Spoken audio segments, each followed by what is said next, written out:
All right, people, welcome to Buckets, Boards, and Banner. I'm John. This is Rob. We have a lot happened this last week, Rob. Lots of playoff basketball. A lot of things have happened. Yeah, Ups and downs. Series have ended. Some series are still going. There's just so much has happened, man. that's good, man. Happy Iceman Eve, Yeah, everybody. yeah. Iceman even actually, I think it's like what on YouTube they started playing it already. So That's something, man. Yeah, it's going midnight. I guess after this we can check it out and see what all the hype's Yep. about. Yeah, Um, man. before you get to your Drake listening, man, let's talk a little bit of hoops about what's Let's been do it. going on. All right. So first series, one of the most exciting series, most talked about is the Spurs Minnesota series. Spurs lead it right now 3-2. So I think last time we talked it was after Game 3. Yep. It's been about a week, so a lot's happened. Obviously, what was that? Game 4, Spurs lost, and the big drama that happened there was Wemby elbowing Nas Reed and knocking him out, and then the Spurs, hung in there, fought, but didn't have enough to pull it off. So they lose there, but then they go back home for Game 5, and Wemby comes back, and we're wondering how he's going to look. Is he going to be timid? Is he going to be afraid to be too physical, or kind of worried about how they would treat him? But dude just came out just balling. Okay, I forgot what was it in the first few minutes. He had like, was it 16 points or 16 in the first 6 minutes. 16 points in the first six? So, maybe all that pent up aggression, he just let Yeah. it all out there and took it out in the right way. But Minnesota was still physical with him in Game 5. But, I think was it halfway through the third quarters, Spurs just kind of hit another gear and started pulling away because it was pretty close to the first 3 quarters. It was kind of back and forth. Spurs would pull away a little bit, seemingly, but then the Wolves had an answer and just kept it close. And then in the middle, late third quarter, they just kind of pulled away enough to win the game secure. And I think they won by what was it, 28, 27? something like that. Yeah. So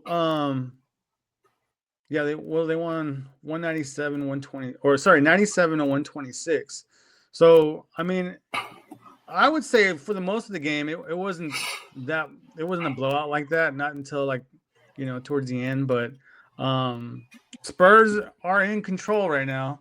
They lead the series 3-2. They play tomorrow night, Friday, in Minnesota for a you know big game 6.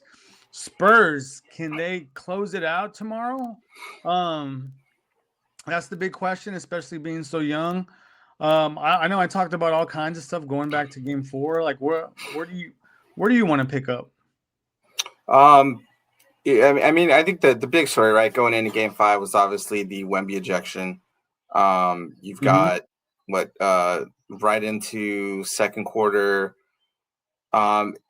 Number one, I think yes, ejection probably deserved. I think the big push has been, did he deserve a suspension? Yeah, I say no. Obviously, I think what people might not understand is like there's a point system built up for flagrant fouls. So I think everyone sees a flagrant foul and they think, hey, like it's flagrant 2, you're getting automatic suspension. I know the comparisons were there. Even Draymond, I think, tweeted out like, hey, like I was suspended right in Game 5 in the finals. There's a history with Draymond. There's a history with the Dylan Brooks. There's a history with a lot of those guys, like Kelly Olynyk on the bench, right? Like yeah, for the Spurs, you've got histories built with them. You don't have that with Wemby. I think the pieces that most likely happen also is you had reviews after the game that clearly showed, hey, the refs, while they were letting them play physical, I think they had put it to a point where like there was a lot of like I think there was things that went beyond physicality. Obviously, the elbow did, right? And you can yeah, say what you want, like he's protecting himself. That's fine. I think he's obviously a superstar. He needs to be more mature. He needs to take that in. But the adage that Mitch Johnson had was like he's going to protect himself if nobody else is. And I think the play on that specific play, I think the one I saw was like you see Jaden McDaniels holding him, but there's a clear view of like Naz Reid holding the inside of like Wemby's thigh to like prevent him from Yeah, like jumping. And yeah, so I don't think he that was a deserved weird an way of elbow, too. Like, but yeah, I think I we've mean, just seen a lot of these holding. You can say it's playoff basketball, that's fine. Then don't be crying, I think, for suspensions after like playoff basketball turns into something else. So I think, yep, he missed the whole game.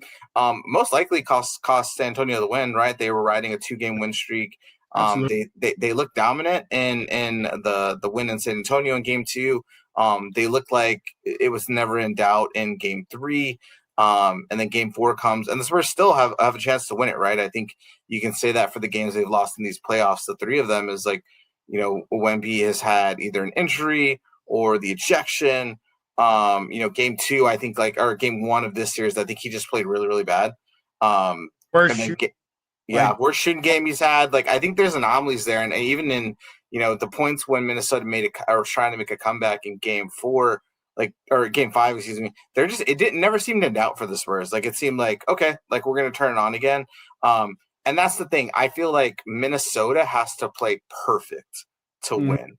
They have to have Ant have a great game. They need Naz Reid to play well. They need Julius Randle to give them something. And to have all those things fall into place and have Wemby not play well, have the rest of the Spurs not shoot well, which honestly for a lot of the series they haven't, right? Like I'd say even in the blowout for game 5, like Julian Champagnie has not shot well from the field overall. I think the Spurs from 3 have not shot well. I think they would have already won this series, right? In game 1, they shot really bad. I think they might have swept if they had shot like up to average at least. Yeah. So I think it'll be the biggest test, right? It becomes the biggest game for the Spurs this season after what was probably game 3, right, for them previously of this series, and before that was probably the closeout game in game 5 against the Trailblazers. So I think the Spurs are just riding momentum, right? Like you've got Ant, who's still, maybe not 100%. There's not an excuse there, right? Like you get on the court and you play how you got to play, but he's not 100%. Julius Randle has just not been good for them. I anticipate a lineup change. I think you will see possibly Naz Reid start at What do the you think 5 about? for them. I was going to say, what do you think about Gobert? Yeah, I think that I think they're gonna go all out, right? Your back's against the wall. You've got to put everything in that you can. I think you'll see Naz Reid get into that. I think what has to happen for Minnesota, obviously, Ant has to have a big game. He's probably got to score 30 plus. Jaden McDaniels has to get out, like stop getting into foul trouble. I think like the Yeah, gamesmanship of being game. physical has gone to a level where like there's just so much unnecessary after the call shoves. There's times when he's got 3 fouls and Wemby will obviously have an easy path to the basket, but when you're already down 15 and you just push Wemby out the way, like give him the 2, right? Like and move on. I think he's too valuable to the team for that. So I think if he can stay out of foul trouble, if Naz Reid can give them something off the bench, or if he starts, give them something well. Gobert's obviously just showed like he's just not at the level to stay with Wemby, and it's a far different matchup from Jokic, right? I think like more lumbering in Jokic, knowing that he wants to get to a spot, he's leading this. Like it was a lot easier for Rudy, where like Wemby is on the perimeter a ton. He's making Rudy move, and the Spurs have done a really good job, especially in the De'Aaron Fox pick and rolls, of making Rudy go out there and guard people. And they've played him off the court, like Naz Reid has been their best 5. So I expect Minnesota to challenge with that lineup possibly. I think for the Spurs, what I'd love to see and what can get them to seal this up is like don't game 4 when Wemby went out, and I think a byproduct of him being out is they stopped the aggressive double teams on Ant, right? Like when you've got Wemby in the back, you can be aggressive. I think start like that. Like from the moment the game starts, put your foot on the gas, go out aggressively double team. Ant showed that he has not been great at making decisions there, has not given the ball up early enough, but also the rest of his team just has shown that they're not great making moves out of that, right? And I think at the very least, like go in and push them. I think the Spurs are able to close it out. Again, they have just looked like the better team, and in a lot of cases, they've looked like the more mature team and more experienced team, which is weird, right? Like they have like a 5th or a 6th of the playoff game experience that Minnesota has. But I think they'll close it out, and then I think everyone's going to get the matchup that they wanted to see all season, which is going to be OKC and the Spurs. You know what you know who I think would be more of the game plan? Dylan Harper, man. I think between the 3 guards, he should get the most minutes. That guy is a freaking baller, man. The way he cuts through, he does whatever he wants. Dylan Harper does whatever he wants, which, you know, he didn't like explode with points last game, but man, that guy has so much poise. He's so silky smooth. He gets what he wants to. Nobody can guard him. And I think when like driving, he's the best finisher. And you know, he looks like the most composed because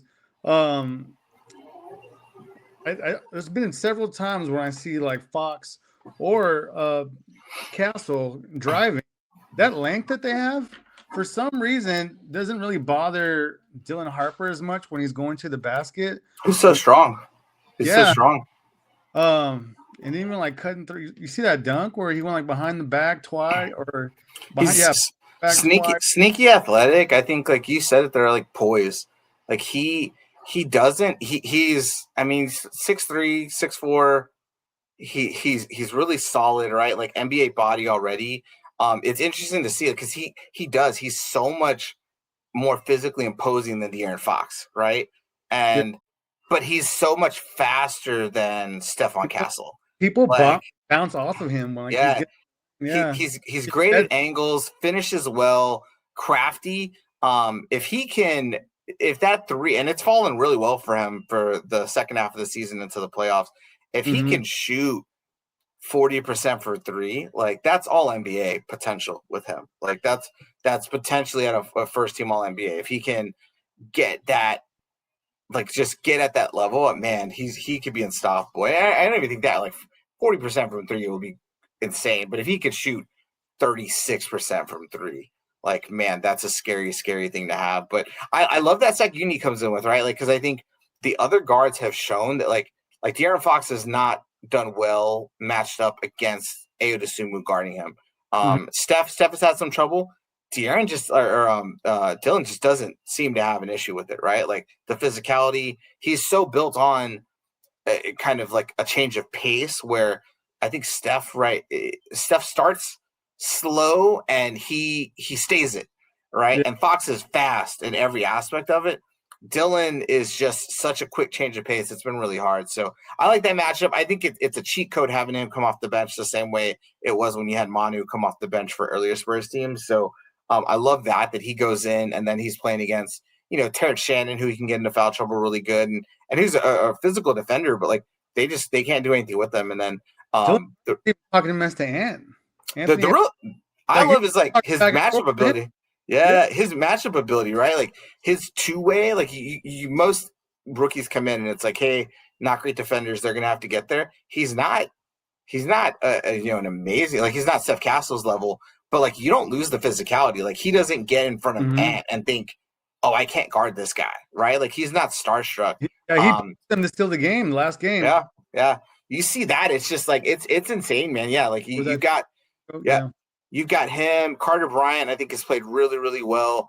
The Spurs have just got to do better in those non-Wemby minutes. Obviously, that's easy to say, right? Like that's a potential MVP. Starts where they're like 15, and then at the beginning of the first quarter, and then in the first they quarter, move fast. Like 2 points or 4 those leads disappear really quick when he goes to the bench. Yeah, they disappear too fast. I think that's what Mitch has to focus on. You know, for the next game is.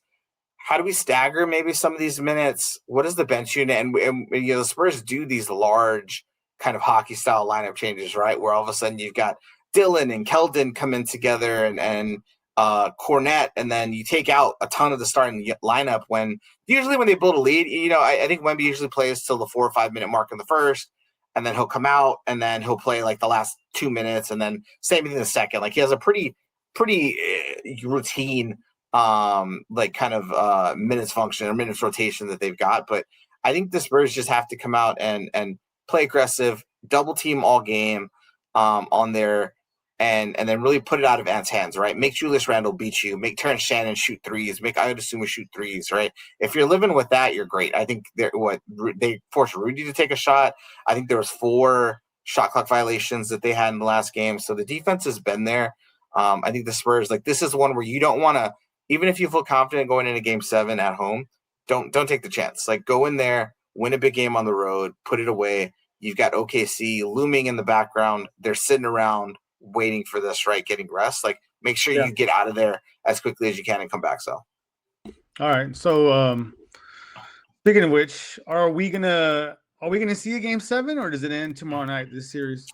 I think the Spurs are going to come in just as aggressive. I think the Wolves have just not shown consistency. I think even again, the games that they have won have taken so much fight and so much from them. Does Ant still have that in his knees right now? I think Wemby, and this is what you're seeing. That's another level, man. He got ejected. He went back to the drawing board, decided, hey, I'm going to come out strong. I think you're going to see the same effect. What I think is they will now look at how Game 5 went and probably tune up the aggression a little bit more. I think you're going to see some more of the kind of cheap stuff in there where, there's some pushes, holds, things like that. I think that'll come back. I want to say it went away a little in Game 5. It didn't feel as rough and tumble. I think being back at home, you're going to see that. But I think the Spurs, they've learned every time they've lost this postseason and come back, right? Like, they lost Game 2 against Portland. Wemby goes out, and all of a sudden it's like, man, what are they going to do? Nope, we're going to rattle off 3 straight, and we're going to beat this team. And then you lose Game 1, they blow them out by almost 40 in Game 2. You win Game 3. Game 4 goes crazy. Okay, cool, we're back to it. Boom, we're going to blow you out in Game 5. I think the Spurs are going to come back. I think the Wolves are going to show heart. Like, they've had heart all season, but I don't think the personnel they have right now is just equipped to stop the Spurs. So I think the Spurs get it, settle in, then you've got a great conference finals coming. Yeah, we're going into Game 6, and by Game 6, you know who these teams are. You know who the better team is, and I think everyone knows it's obvious that the Spurs are the better team. So, barring any other anomaly or anything freaky happening, Spurs should win tomorrow night, close it out, and then we'll talk about the next round later. But I think they ended tonight. I mean tomorrow night. Excuse me. All right, man. Let's take a look at the Eastern Conference. The other series that's still going on is the Pistons and the Cavs. So that was last night. Kind of had a thriller going into overtime, and this was actually in Detroit, but the Cavs pull it out, take the lead here in this series, 3-2. Again, the Pistons are the number 1 seed here in the Eastern Conference, looking to kind of come back, but they're down right now, 3-2. So, what were your thoughts on this game and or this series in general? That's the youth and inexperience you get from the Pistons, right? And I think the problem there, like, you look at the youth and experience that the Spurs have, but they've got, like, the guys who have been there at least in the league, right? Your De'Aaron Fox, your Harrison Barnes, that can kind of right their ship. Like, Detroit just doesn't have that second scorer, right? Like, James Jordan's an all-star, but he is contingent on lobs and getting into the dunker spot and getting passes. Like, Cade has to do it all. You've got obviously Harden, the 3-level scorer. You've got Donovan Mitchell for the Cavs. Like, they're just obviously that team. I think that the issue with the Cavs is they've been so inconsistent, especially from their bigs all season. So that's a heartbreaker for the Pistons, though, to lose. They had a double-digit lead for a ton of the game, had some great runs in there, and then to lose that, I know there was kind of a no call at the end of regulation that was up in the air about it, but to go into overtime and then lose, that's tough. That's a real tough one for them. First time, a road team won a game in the series. So can the Pistons, squeak one out on the road? I think it's going to be tough for them. But if there's a team that does it, the Cavaliers have been so inconsistent all season.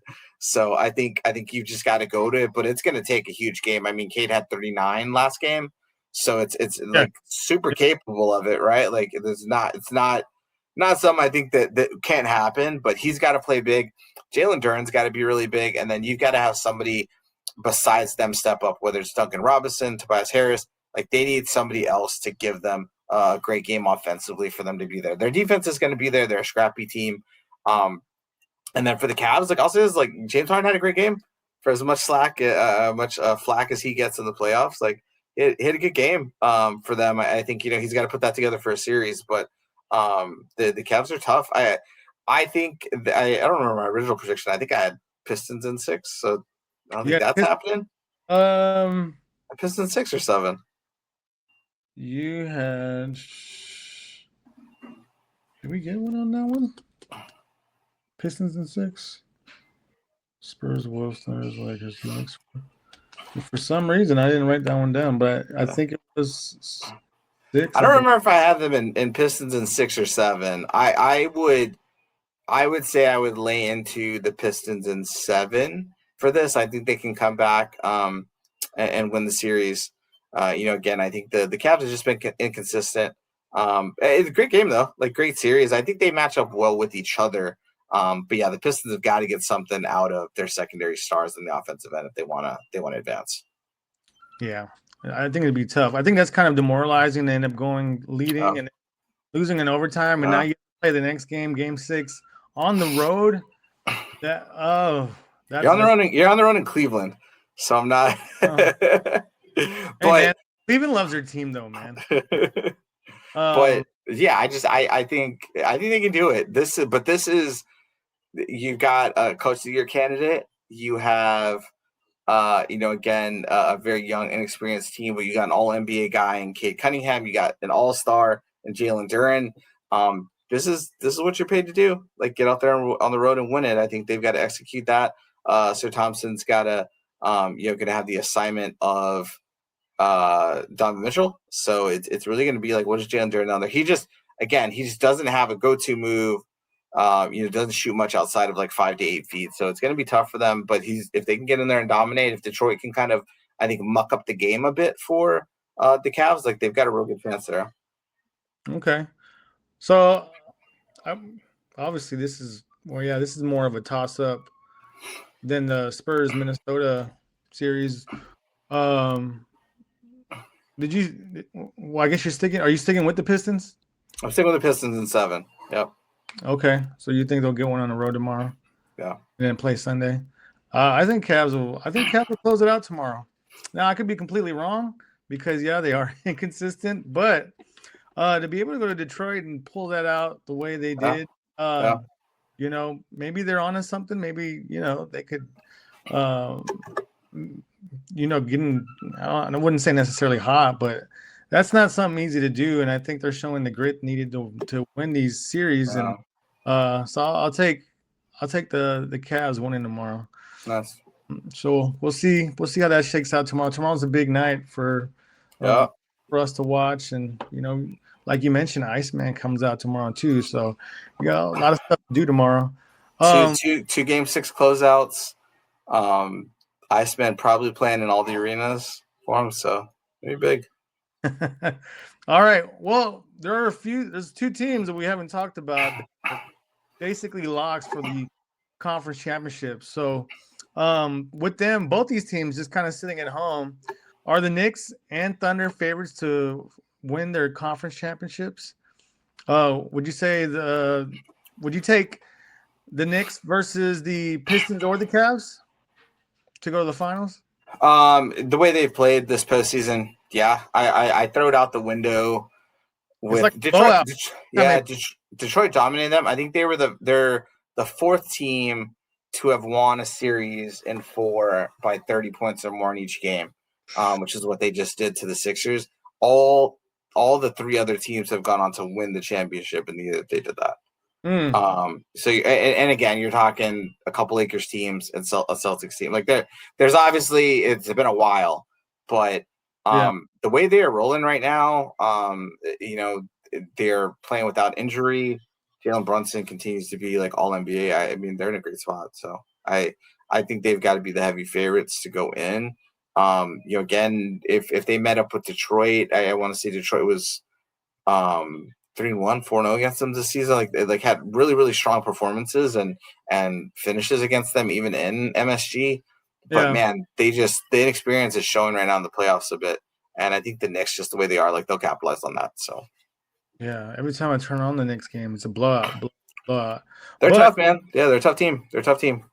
Yeah, yeah. So they're obviously their biggest test will come in the conference finals. I'd actually like to see them play the Pistons, but I just picked the Cavs to close it out tomorrow. So I don't know, man. I think either way the Knicks. I wouldn't mind Donovan Mitchell on the easier. road in MSG. I wouldn't mind that, man. I think Yeah. Donovan Mitchell has shown like he can light it up. So interesting storylines there. So yeah. Yeah. All right. On the flip side, we got the Thunder here. Would you say they're a favorite to make the finals again, no matter who it is, whether it's Minnesota or San Antonio? I don't. I think the way Minnesota's just been inconsistent, I don't see what they would have from an offensive side. Like double teams right now from San Antonio are proving like debilitating for the Timberwolves. And if you think those are aggressive, like you got OKC flying at you with all these like 6'3" to 6'5" guards, and the way they're doing that, I don't see. Chet and Hartenstein from an offensive standpoint don't run around like Wemby or Jokic, so he's not going to deal with that. But the pressure they're going to apply on the offensive glass to Naz Reid and McDaniels and these guys, and the way Julius Randle, like I don't. Julius Randle is not playing great against being guarded by Stephon Castle right now, right? Who's a great defender, but in the post, like he's not doing good. When that changes, and now it's Isaiah Hartenstein, like I wouldn't give the Timberwolves a chance against them. Obviously, I think the team has the best chance is the Spurs. I think if you like polled everyone, OKC probably has the slight edge over it. I'm obviously biased in that. I think the Spurs in 7. If you're going against the Thunder, I think it's going to be a long, hard-fought series. I think teams are going to play out at home in the beginning, and then I think you're going to have to steal a game 5 or a game 7 on the road if you're one of the teams. But I think they just have another level that Wemby is ascending to right now. Yeah. And I don't care what you say, you won this. You lost to this team 4 times in the regular season. Maybe SGA is not scared of it. There are players on that team. Chet Holmgren does not want to see Wemby. He knows exactly what's coming. I think the Spurs have supreme confidence against OKC, whether it's right or not, right? Like the regular season shaped out. But I think hard fought series, I think the Spurs can take them, but it's not going to be easy. Yeah, I think. Well, the regular season is one thing. Spurs winning 4-1, but I think going into the playoffs, a lot of Spurs fans were upset that the Spurs lost to Denver and didn't get the Thunder's path, that they have, or that they had playing the Suns and then the Lakers that were hobbled. I think this serves the Spurs well, the route that they've had. So Portland's a really good team that, was gritty. They're talented, but obviously it was kind of more of like a tune-up series, kind of what the Spurs needed.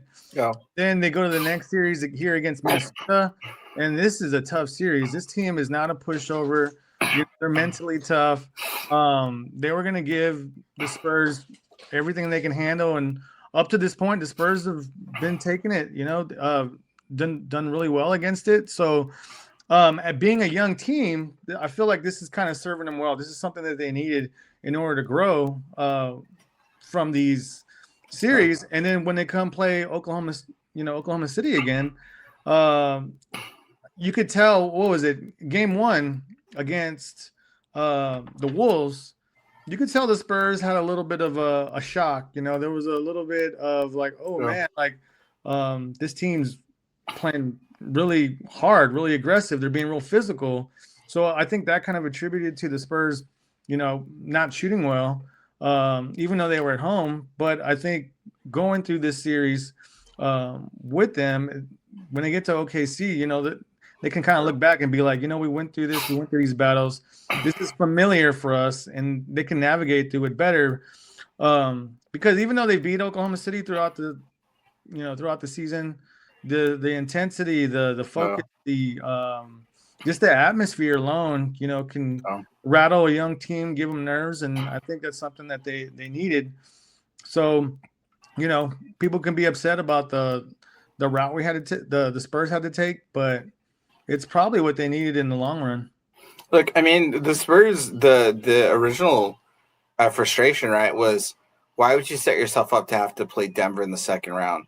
Denver got manhandled by the Timberwolves, right? And yes, like Aaron Gordon was out multiple games in that series, Yeah. but and then even when you had Dante DiVincenzo go out, you all of a sudden still think, oh wow, like the Nuggets are gonna have a really easy path to now play the Spurs, right? Yep. Um, I think like you could have had, let's say you end up playing the Suns and you sweep them in the first round, and then you get the Lakers hobbled and sweep them again, and then you got OKC, and now it's a punch in the face. Or you take a punch in the face game 2, like the Spurs did against Portland, and lose that game, come back, and then you got to play this really hard fought, hard nosed series against the Timberwolves, and now okay, maybe OKC is going to be another level up, which it would be, Yep. but at least, hey, we've been here. Like, we are understanding of what it's going to look like. So I think you're exactly right. Like, it's building experience as you go and putting it into it. And you'll forget about the regular season. Wemby, I think now, too, has been tested in the point of, I know everyone's going to play me physical. Portland was really physical with him. Mm-hmm. Minnesota has been physical. A lot of teams during the season were physical, especially OKC. He is already preparing mentally for that, what that looks like. I think the only piece that's probably not there yet so far is the Spurs haven't played against in either of these rounds a great 3-point shooting team. And I won't say OKC has like these great shooters, but they have a lot of people who can hit like averages for shots, right? Like you're gonna have SGA, Chet, Cason Wallace, Isaiah Joe, Jared McCain. Like there's a lot of people who are gonna put up a lot of threes. And Minnesota is more of a grind out team, and you've got open threes that come from Ant being doubled, and he's really the only one putting it up from there. Same thing with Portland. They're just not a 3-point shooting team. That'll be the dynamic that changes is you can now you're going to have shooters, but I think you can play more aggressively, obviously, because you continue to have Wemby in the paint. So it's good for them to get tested now than later. I think they'll close it out tomorrow. I think they'll be able to then move on to the conference finals, and then put the chips where they fall there. But I think that series is going to be really, really good too.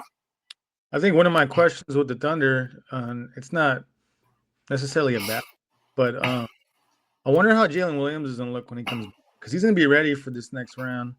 And the way AJ Mitchell's been playing, yeah, I think that dude's that's a dude, right? You know how the people are talking about Dylan Harper, Spurs, like this young guy is amazing. Well, that's AJ Mitchell for the Thunder. yeah. And that to me that's a piece for the future right there. Like that's somebody like you could build around. Especially if Jalen Williams continues to have all these injuries he's been having, these couple of years, and those are nagging, right? That hamstring is nagging, so it's going to continue. You think that the Spurs aren't going to get up on you and make you guard through that? It's going to be physical. I think the physicality from the Wolves is, I'd say they're probably more physical and imposing than OKC because of the size and strength that they have for a lot of the their length. players, right? Yeah. OKC is a smaller team outside of like Chet and Hardenstein, right? But you combat that with Wemby and Cornette. I think you're in a great space there. You're going to be able to put a 6'5" guy in Castle or Carter Bryant, who I think would get some assignments on SGA, right? Mhm. You're going to get to put 6'5" to 6'8" onto SGA and make him move around that. So I think the Spurs can match a lot of the physicality, whereas in Minnesota, like they're matched pretty evenly with it. So I mean, it's a great series. OKC is who they are because of the personnel they got. AJ Mitchell versus Dylan Harper as 2 6-men off the bench. Like that would be really fun to watch, though. Two lefties too, right? Two lefty, strong finishers, same build. Like that's gonna be really fun. Both pretty quiet, right? Like Quiet, great but scorers and pretty quiet. Yeah. Yeah, but they're competitors, man. They both get up for those moments, and they're gonna. They see that opportunity, they're gonna get up and shine. So it'd be pretty to see. So, hopefully we get to see that soon. All right, man. Anything else you want to cover before we cut out of here? The only thing I was gonna say is draft lottery results came in. Oh So yeah, you've got the Washington Wizards pick up the first overall pick, which I forget how many years ago they drafted, where they last drafted number one. But Washington Wizards, the big news there was Utah Jazz falling down to 2.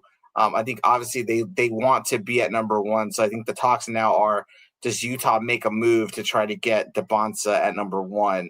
Obviously he went to prep school in Utah, went to BYU. I think the hope is that they are able to bring him back in to the Jazz organization. So I kind of look at it as, when Boston traded back with Philly to be able to draft Jaylen Brown, right, or Jason Tatum, excuse me.